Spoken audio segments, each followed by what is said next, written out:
தது தமிழ் சேனலுக்கு உங்களை அன்போடு வரவேற்கு. இன்றைக்கி நம்ம பார்க்க போகிறது ஒரு சுவையான கிராமத்து மாம்பழ குழம்பு.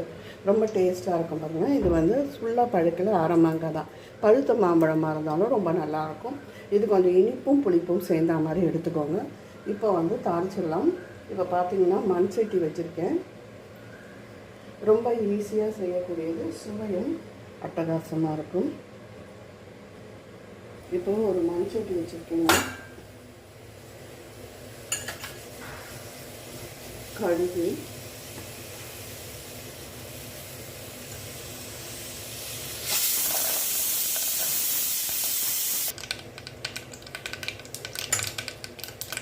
சீரகம், வெந்தயம்,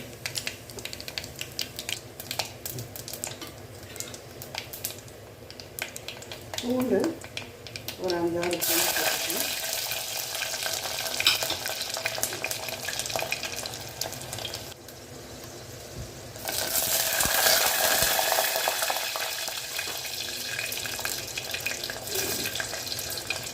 பூண்டு வதங்கட்டும்.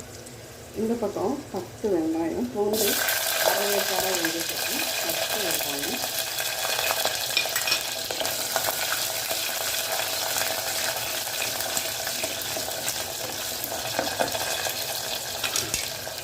வெங்காயம் வதங்கட்டோட பார்க்கலாம். வெங்காயம் லேசாக வதங்கும் போதே நம்ம தக்காளியும் சேர்த்துக்கலாம்.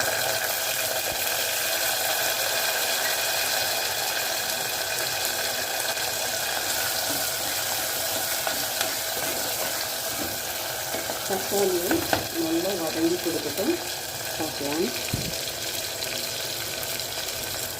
தக்காளி, வெங்காயம், பூண்டு, வெந்தயம், சீரகம், சாம்பார் வெங்காயம் சேர்த்துக்கோங்க. நல்லா டேஸ்ட் கொடுக்கும்.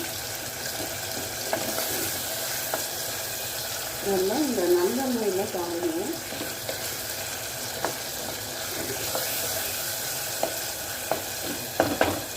கொஞ்சம் நல்லா வதங்கி வரட்டும். அப்புறம் நம்ம புளி கரைசலை ஊற்றிடலாம்.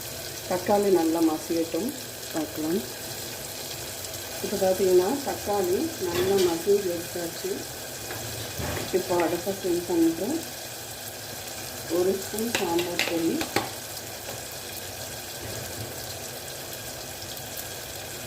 1 ஸ்பூன் தனியா, 2 ஸ்பூன் குழம்பு மிளகாய்த்தூள்,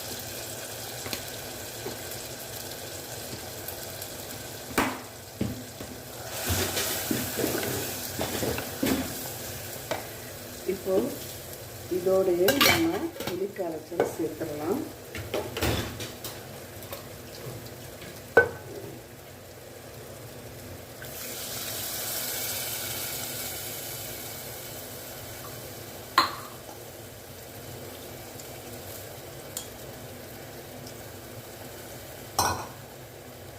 இப்போ இதோட தண்ணி தேவையான அளவு தண்ணி சேர்த்துக்கோங்க.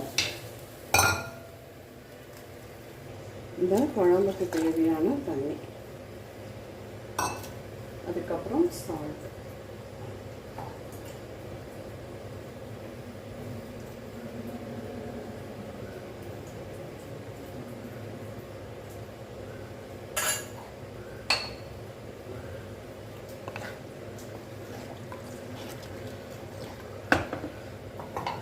இப்போ குழம்பு நல்லா கொதித்து வரும்போது நம்ம இந்த மாம்பழ துண்டுகளை சேர்த்துடலாம். முன்னாடியே நம்ம சேர்த்துட்டோம்னு வச்சுக்கோங்க, குழஞ்சிரும். மாம்பழ துண்டும் முழுசாக நமக்கு கிடைக்காது. அதனால் இது நல்லா கொதி வரட்டும். கொதி வந்த பிறகு நம்ம மாம்பழ துண்டுகளை சேர்த்துக்கலாம். உப்பு, காரம் எல்லாம் கரெக்டாக லிமிட்டாக இருக்குங்க. நம்ம மாம்பழம் போடும்போது கொஞ்சம் காரம் கூடவாக இருந்தாலும் மாம்பழம் போடும்போது அது இதுவாகிடும், கரெக்டாக பேலன்ஸ் பண்ணிவிடும். கொதிக்க ஆரம்பித்தாச்சு. இப்போ நம்ம இந்த மாம்பழ துண்டுகளை சேர்த்துக்கலாம். சேர்த்து ஒரே கொதி விடணுங்க. கொதி விட்டுதான் மாம்பழ குழம்பு ரெடி ஆகிடும். இப்போ நல்ல ஒரு கொதி விடட்டும். நம்ம அடுப்பை ஆஃப் பண்ணிடலாம்.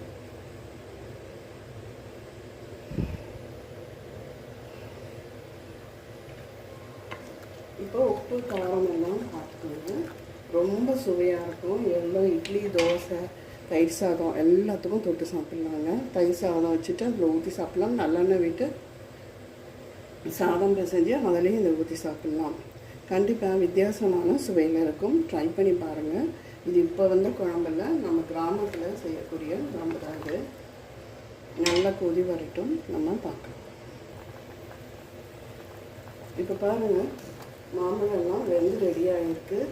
இப்போது நீங்கள் வந்து அடுப்பை ஆஃப் பண்ணிடலாம். ஏன்னா உங்களுக்கு அந்த மாம்பழம் வேக்காடை வெந்தால் கூட இந்த மண்சட்டியில் வைக்கும்போது முழுமையாக வெந்து ரெடி ஆகிடும். ரொம்ப சுவையான மாம்பழ குழம்பு ரெடி ஆகிடுது.